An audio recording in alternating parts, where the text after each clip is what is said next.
On est les champions, on est les champions, Mais les champions de quoi ? Eh bien, de la fertilité. À 1,83 enfants par femme, la France est championne du monde de sa catégorie. Yes ! Bon, c'est comme en boxe, hein. Il y a les poids lourds de la fertilité, le Niger avec 7 enfants par femme, et il existe d'autres catégories. Et la nôtre, c'est la catégorie des vrais pays riches. Qu'est-ce que c'est qu'un vrai pays riche ? C'est un pays dont l'essentiel de la richesse n'est pas confisqué par une oligarchie gouvernant un peuple encore pauvre et peu éduqué.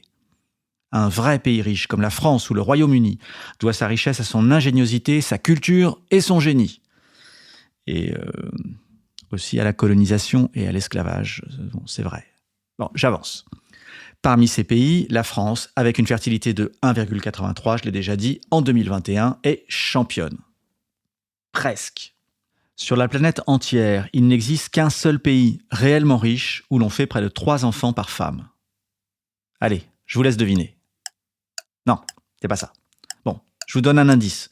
C'est un pays toujours en proie à des tensions géopolitiques. Non, c'est pas ça non plus. Bon, un deuxième indice. C'est un pays où la religion joue un rôle super important. Non ? Rien ? Bon, dernier indice. Cette religion, c'est le judaïsme. Ah bah voilà, vous avez trouvé. Ah, vous êtes vraiment un public de qualité. Permettez-moi pour l'instant de laisser Israël de côté. J'en reparle plus tard dans un autre épisode. Patience. Donc, dans la catégorie des vrais pays riches qui ne sont pas Israël, la France est championne du monde. Nous ne sommes pas arrivés là par hasard. Bonjour. Je m'appelle David Duhamel et je suis professeur d'économie à l'Institut libre des relations internationales et des sciences politiques et enseignant à Sciences Po. Je vous parle du monde à venir, un monde sans enfants. Winston Churchill disait « En Angleterre, tout est permis sauf ce qui est interdit. En Allemagne, tout est interdit sauf ce qui est permis.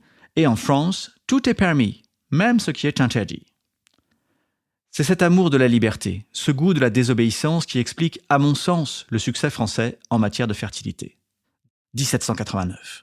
La France est au sommet du monde. Elle est le pays des Lumières, des droits de l'homme, de Voltaire, Rousseau et de l'encyclopédie. Avec elle, le bonheur est une idée neuve en Europe, dit Saint-Just. Bon, économiquement, on est un peu à la traîne, surtout par rapport au Royaume-Uni qui commence sa révolution industrielle. Mais culturellement, nous sommes au top. Accessoirement, la France est le 3e pays le plus peuplé du monde, à égalité avec la Russie. Loin, très loin derrière la Chine et l'Inde, mais le 3e quand même. Environ 5% de la planète est française. 1 personne sur 20. Alors qu'aujourd'hui, la France est le 20e pays le plus peuplé, et c'est 1 personne sur 120 qui est française. Et pourtant, la Russie, qui a traversé une révolution, des famines, 2 guerres mondiales sanglantes et une thérapie de choc salée dans les années 90, a 146 millions d'habitants, contre 68 en France. Et le Royaume-Uni, qui était 3 fois moins peuplé que la France en 1800, a aujourd'hui la même population que nous, 68 millions toujours. Si nous avions fait la même transition démographique que le Royaume-Uni, il y aurait aujourd'hui 200 millions de Français. Que s'est-il passé en France ? Eh bien, sur toute la planète, c'est en France que les femmes ont commencé à avoir moins d'enfants, en premier. Dans la France du XVIIe, une femme riche avait 1 ou 2 enfants de plus qu'une femme pauvre, et dans le XVIIIe, cela s'est inversé. Or, c'est toujours la classe dominante qui fixe la tendance, et les autres limites. Dans tous les autres pays européens, la transition démographique a commencé par une baisse de la mortalité et par un accroissement massif de la population. Pas en France. La France, qui n'était pas le pays le plus riche, ni le plus éduqué, a commencé avant tout le monde à faire moins d'enfants. Pourquoi ?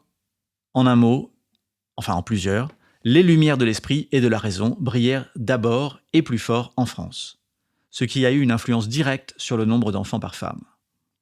C'est ce que suggèrent 2 historiens américains, George Alter et Gregory Clark, et un historien belge, Ron Lestaghe, et pardon si j'ai mal prononcé son nom. C'est en France en premier que l'utilisation de la contraception devient socialement acceptable. Ces historiens soulignent comment cette liberté française s'est aussi exportée par porosité d'abord dans les régions des pays limitrophes collés à la France. Les Wallons avant les Flamands, les Catalans avant les Madrilènes, le nord de l'Italie avant le sud. Conséquence, au XIXe siècle, la France stagne démographiquement, là où le Royaume-Uni et l'Allemagne augmentent vite. Et en 1871, la France est défaite militairement par la Prusse, et c'est une prise de conscience pour la Troisième République. La sous-natalité est rendue responsable de la défaite. Et en 1900, la France a le triste privilège d'avoir la plus basse fertilité du monde, à 2,8 enfants par femme. Et ce chiffre, si bas pour l'époque, cristallise, symbolise le sentiment de déclin français. Après la Première Guerre mondiale, une véritable politique nataliste se met en place. Et même s'il faudra attendre le baby-boom pour voir un redressement, l'idée importante ici, c'est de comprendre que la politique nataliste est naturelle en France. On y est habitué depuis longtemps. Pour nous, un pays sans enfants va mal. Il nous en faut, et c'est le boulot du gouvernement de créer les conditions favorables pour une natalité robuste. Avec des aides, une fiscalité accueillante, un système de crèche, tout ce que vous voulez. Mais ce genre d'effort ne marche que sur plusieurs générations. Et là, on peut penser à la Chine, qui, il y a 7 ans seulement, appliquait encore la politique de l'enfant unique, et qui maintenant, en 2022, prie pour que ses citoyens fassent 3 enfants. Aujourd'hui, la France n'est pas le pays qui aide le plus ses parents. Notre système est généreux, mais pas autant que celui des pays scandinaves. Pourtant, notre fertilité est supérieure. Et la raison, à mon sens, réside dans la supériorité de notre modèle féminin. Bon, je suis un peu chauvin, j'assume. Mais la grande force de la France, c'est la française. Pas nécessairement la véritable française, mais plutôt la française idéale. Catherine Deneuve, quoi. Cette femme fascinante qui excelle en tout. Elle est notre meilleur produit d'exportation. Et l'industrie du luxe en sait quelque chose. Cette femme française est belle, forte, chic, envoûtante. Elle travaille, évidemment, et évidemment, elle a des enfants. La norme en France, c'est qu'une femme qui travaille ne s'arrête pas pour s'occuper de ses enfants. Elle jongle. En Allemagne, eh bien encore récemment, Rabenmutter désignait la mère qui travaille, la mère corbeau, la mauvaise mère. C'est en France aussi qu'il est le plus acceptable d'avoir un enfant hors mariage. Ce modèle culturel fait de notre pays le mieux équipé pour continuer à faire des enfants. Et pourtant, en dépit de tout ça, le taux de fertilité français est au sommet des vrais pays riches qui ne sont pas Israël, c'est vrai, mais diminue. De 2,03 en 2010, c'est-à-dire hier, à 1,83 en 2021.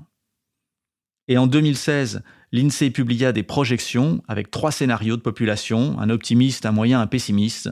Et en 2021, l'INSEE republie ce scénario, et notre scénario moyen, c'était le scénario pessimiste d'il y a 5 ans.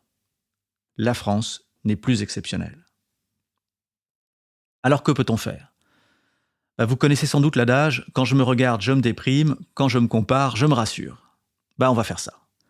Car si la situation démographique n'est pas top en France, elle est pire ailleurs. J'ai déjà parlé de l'Asie riche et de la Chine, où la situation est catastrophique. Voyons maintenant en Europe. Je m'appuie toujours sur les prévisions de l'IHME, que je trouve plus réalistes que celles de l'ONU. L'IHME, cet institut piloté par l'Université de Washington à Seattle et financé par la Fondation Gates. En Europe du Nord, malgré un État-providence au taquet et une égalité des sexes mieux réalisée qu'en France, les Scandinaves sont à 1,7, les Hollandais et les Britanniques à 1,6. En Europe centrale, ils sont un peu plus bas, à 1,5 en Allemagne par exemple. Mais le problème de l'Allemagne, c'est qu'il est bas depuis longtemps, et il y a donc un fort effet cumulatif. Chaque année, il y a environ 200 000 morts de plus que de naissances en Allemagne, un déficit qu'il compense facilement avec l'immigration. Pour l'Europe du Sud, Italie, Espagne, Portugal, c'est le désastre, 1,3 en moyenne. Eux aussi compensent avec l'immigration, mais ils souffrent aussi d'émigration. Leur jeunesse, notamment la plus diplômée, aspire à vivre ailleurs. L'Italie, qui est aujourd'hui presque aussi peuplée que la France, va perdre la moitié de sa population d'ici la fin du siècle. Car une autre façon de regarder ce paysage, c'est de regarder les prévisions de population pour la fin du siècle, en 2100 donc. En Europe, personne ne s'en sort mieux que la France et le Royaume-Uni, et nos populations devraient rester inchangées. Pour l'Allemagne, c'est moins bien. Elle passe de 84 millions aujourd'hui à 66. Pour l'Italie, l'Espagne, le Portugal et la Grèce, c'est la cata. C'est le Japon. Ils perdent la moitié de leur population. Ne vous y trompez pas. Quand un pays perd la moitié de sa population, cela veut dire que la pyramide des âges est inversée. Il n'y a plus que des vieux. D'ailleurs, en 2015, le ministre italien de la Santé déclarait « Nous sommes un pays mourant. Moins de bébés sont nés en 2015 que durant n'importe quelle année depuis 1861. » Et l'Europe de l'Est ? Pareil, ou pire. fertilité en berne et émigration massive.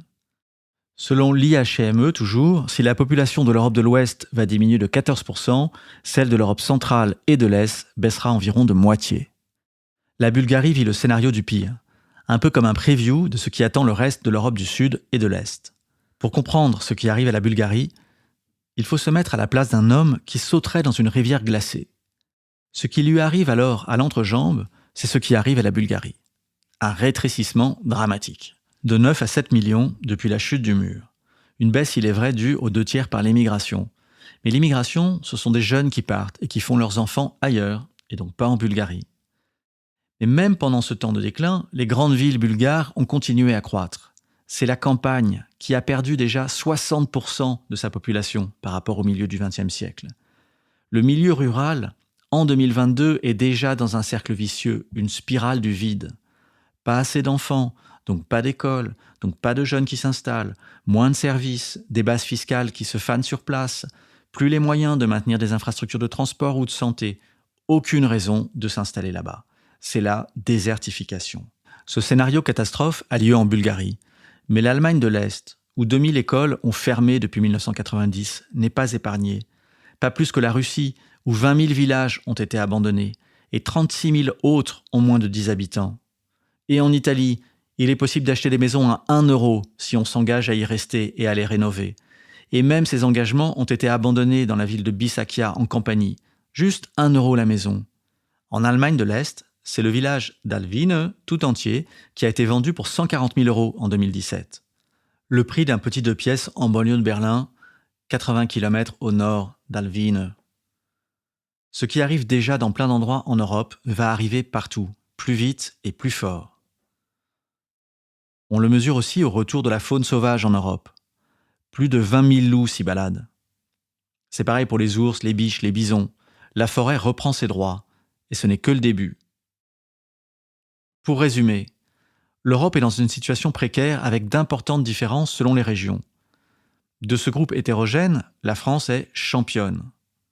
La France est championne d'une Europe où la fertilité est plus haute au nord qu'au sud, plus haute à l'ouest qu'à l'est. Une fertilité plus haute, là où la pratique religieuse est plus faible et l'égalité des sexes mieux réalisée. Et l'Amérique. Aux USA, c'est la débandade. De 2,1 en 2007, le taux de fertilité est tombé à 1,64 en 2021. En 2021, la population a connu sa plus faible augmentation depuis qu'on mesure l'augmentation de la population. Et elle ne devrait se maintenir d'ici à la fin du siècle uniquement grâce à l'immigration.